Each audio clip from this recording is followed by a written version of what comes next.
అందరు ఎట్లున్నారు? మంచిగున్నారు కదా! నేను కూడా మంచిగున్నా. మీ సపోర్ట్ ఉంటే ఇంకా మంచిగుంటా. ఈరోజైతే ఇది ఆదివారం రోజు వ్లాగ్ అన్నట్టు. పొద్దున కొద్దిగా మా చిన్నోడైతే మమ్మీ హెల్ప్ చేస్తా అని చెప్పి టైల్స్ అయితే మొత్తం క్లీన్ చేస్తాండు. కనీసం ఒక 6, 7 మంత్స్ అయితాంది టైల్స్ క్లీన్ చేయక.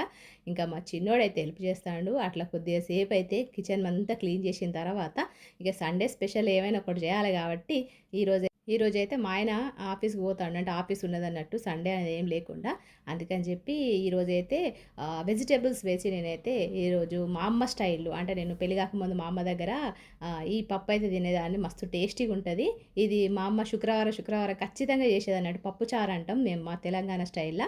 అయితే వెజిటేబుల్స్ వేసి పప్పుచారు చేసేది. అది రెసిపీ అనేది మీకు ఈ వీడియోలో షేర్ చేసుకుంటాను. ఫస్ట్ అయితే నేను ఇక్కడ శనగపప్పు తీసుకున్నా. అసలు కందిపప్పు తీసుకుంటారు, కానీ కందిపప్పు లేకపోవడం వల్ల నేను శనగపప్పుతో కూడా మంచిగా ఉంటుంది. శనగపప్పులో ఉప్పు, పసుపు, నీళ్ళు పోసుకొని మంచిగా 3-4 విజిల్స్ వచ్చే వరకు ఉడకబెట్టుకుంటాను. అంతలోపు మనమైతే ఇక్కడ వెజిటేబుల్స్ అన్నీ కూడా వేసుకుందాం. ఫస్ట్ అయితే ఒక పెద్ద గిన్నె పెట్టుకొని మంచిగా ఆయిల్ వేసుకుందాం. పోపు అయితే వేసుకోలేదు, పోపు తర్వాతే వేసుకోవాలి. మనం ముందుగానే కడిగేసుకున్న ఉల్లిపాయలు పెద్ద కడిగేసుకోవాలి. ఉల్లిపాయలు అయితే ఆ ఉల్లిపాయలు వేసుకున్న ఒకటి, పచ్చిమిర్చి, క్యారెట్, కరివేపాకు, మనకి ఎన్ని కూరగాయలు ఉంటే అన్ని కూరలు అన్నీ కూడా వేసుకోవచ్చు. వంకాయలు వేసుకోవచ్చు, అన్నీ వేసుకోవచ్చు.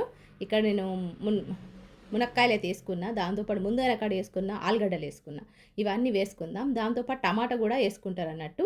మా అమ్మ అయితే ఇది ప్రతి శుక్రవారం ఖచ్చితంగా చేసేది. శుక్రవారం అంటే మంచిగా పూజ చేస్తారు, మంచి ఇల్లంతా ఊడ్చుకుంటారు, కడుక్కుంటారు. కాబట్టి ఆ రోజు పప్పుచారు అంటే నాన్ వెజ్ వండద్దు అని చెప్పి మా అమ్మ అయితే ఎక్కువ పప్పుచారు అయితే వేసేది. ఇక్కడ టమాటాలు కూడా వేసుకొని వీటికి సరిపడా ఉప్పు, దాంతోపాటు పసుపు వేసుకున్న. కారం కూడా, అంటే మనకు ఈ డ్రమ్ స్టిక్ అంటే ఈ మునక్కాడల ఉప్పు కారం పోతే మంచిగా టేస్ట్ ఉంటుందని చెప్పి ఉప్పు, కారం, ధనియాల పౌడర్, జీలకర్ర పౌడర్ అన్నీ కూడా వేసుకొని మంచిగా కలుపుకోవాలి. అంటే మగ్గనియాలి ఒక 2-3 నిమిషాలు. మనకు ఇవన్నీ కూరగాయలతో పాటు అల్లం వెల్లుల్లి పేస్ట్ వేసుకోండి. నేనైతే ఇక్కడ వెల్లుల్లి పేస్ట్ మాత్రం వేసుకుంటాను. అల్లం పేస్ట్ అయితే వేసుకుంటలేను. మీకు ఇష్టం ఉంటే అల్లం వెల్లుల్లి పేస్ట్ వేసుకోండి. ఇక 2-3 నిమిషాలు అయితే మూత పెట్టుకున్నా. మంచిగా అయితే ఉడుకుతానే అన్నట్టు. అంతలోపు మనకు పప్పు అయితే ఉడుకుతుంది. ఇక్కడ కూరగాయలు మాడిపోకుండా ఉండడం కోసం, మసాలాలు మాడిపోకుండా ఉండడం కోసం కొద్దిగా వాటర్ అయితే యాడ్ చేసుకొని మంచిగా ఒక 2-3 నిమిషాలు ఉడకబెట్టుకుందాం. ఇక్కడైతే పప్పు అయితే మంచిగా ఉడికింది. దీన్ని అయితే మంచిగా స్మాష్ చేసుకుందాం. మీకు ఒకవేళ బాగా స్మాష్ రాకపోతే మీరు మిక్సీలో కూడా మిక్సీ పట్టుకోవచ్చు. అంతేకాకుండా ముందుగానే చింతపండు నీళ్ళలో నానబెట్టుకున్న చింతపండు రసం ఈ పప్పుల్ని కలుపుకోవాలన్నట్టు, వేసుకొని కలుపుకోవాలి. అయితే ఎంత చేసినా కూడా మన అమ్మ చేసిన వంట అనేది వేరే ఉంటుంది కదా. వాళ్ళ చేతి వంటనే అమృతం అంటారు కదా, అమ్మ చేతి వంట అమృతం అని. మా అమ్మ ఎట్లా ఏ వంట చేసినా, ఏ కూర చేసినా కూడా ప్రతి ఒక్కరి అమ్మ ఏ వంట చేసినా కూడా అందరికి నచ్చుతుంది అన్నట్టు. అంతే ఇక అమ్మ చేతిలో ఉన్న కమ్మదాన ఇంకెక్కడ వెతికినా దొరకదు అంటారు కదా. నిజంగా అంత మంచిగా ఉంటుంది అన్నట్టు పప్పుచారు. ఇంకా ఇప్పుడు మా పిల్లలకు నా చేతి పప్పుచారు అంటే బాగా ఇష్టం అన్నట్టు. ఇక అట్లయితున్నది.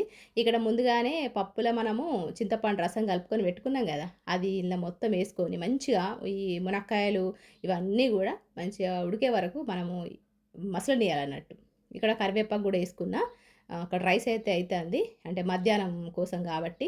ఇంకా మా హస్బెండ్ అయితే ఆఫీస్కి వేయండి. ఇక పిల్లల కోసం ఈరోజు పప్పుచారు, వెజిటేబుల్ వేసి పప్పుచారు, వేడి వేడి అన్నం, పాపడు, నెయ్యితోని ఇంకా పిల్లలకైతే ఇచ్చేస్తా. ఇక్కడైతే పప్పు అయితే మంచిగా మసిలింది. దించేసిన ఇక పిల్లలైతే తింటారు. ఇట్లయితున్నది సండే రోజు బ్లాగు. అయితే ఇక సాయంత్రం అయితే అయ్యింది. మొన్న ఆదివారం అంటే మొన్న శనివారం రోజు, నిన్నగాక మొన్న శనివారం రోజు మేమైతే కొంచెం ఇంట్లో ఎక్సర్సైజ్ చేసుకుందాము, కొంచెం మ్యాట్ కావాలని చెప్తే మేము డెక్కన్‌ప్లాన్‌కి పోయినాం కదా, మీకు చూపించిన. కానీ అక్కడ మాకు అన్నీ కూడా ఎక్కువ రేటు ఉండే. అందుకని చెప్పి ఫ్లిప్కార్ట్‌లో ఆర్డర్ చేసినాం అన్నట్టు. యోగా మ్యాటు, దాంతోపాటు డంబెల్స్ అవన్నీ కూడా ఆర్డర్ చేసిన. ఒక్కొక్కటి వచ్చింది అన్నట్టు. ఈరోజైతే యోగా మ్యాట్ వచ్చింది. ఇంకా అదైతే నా కోసం ఇంట్లో చేసుకోవడానికి ఎక్సర్సైజ్ కోసం అయితే మ్యాట్ తీసుకున్నాం. ఎందుకంటే ఇప్పుడున్న జనరేషన్లో ఖచ్చితంగా వార్మప్స్, యోగా, ఎక్సర్సైజ్ ఏదో ఒకటి యాక్టివిటీ చేయాలి, లేకపోతే మనకు హెల్త్ పాడైపోతుంది. ఈ విధంగా అయితే మ్యాట్ తీసుకున్నాడు. ఇది ఎంత పడిందో తెలియదు, 200 అంత చిల్లర పడి ఉంటుంది. మీకు డిస్క్రిప్షన్లో కూడా ఇస్తా. ఖచ్చితంగా ఇంట్లో ఏదో ఒక ఎక్సర్సైజ్ అయితే చేయాలి మనము 30+ వచ్చిన తర్వాత. ఎందుకంటే బోన్స్ అన్నీ కూడా బాగా వీక్ అయిపోతాయి. అయితే ఇవాళ వీడియో అయితే మీకు నచ్చింది అనుకుంటాను. రెసిపీ కూడా నచ్చితే ఖచ్చితంగా లైక్ ఇవ్వండి. మరొక మంచి రెసిపీతో, మరొక మంచి బ్లాగ్తో మిమ్మల్ని అయితే కలుస్తాం. మరి అంతవరకు ఉంటాం. మరి నమస్తే, సెలవు.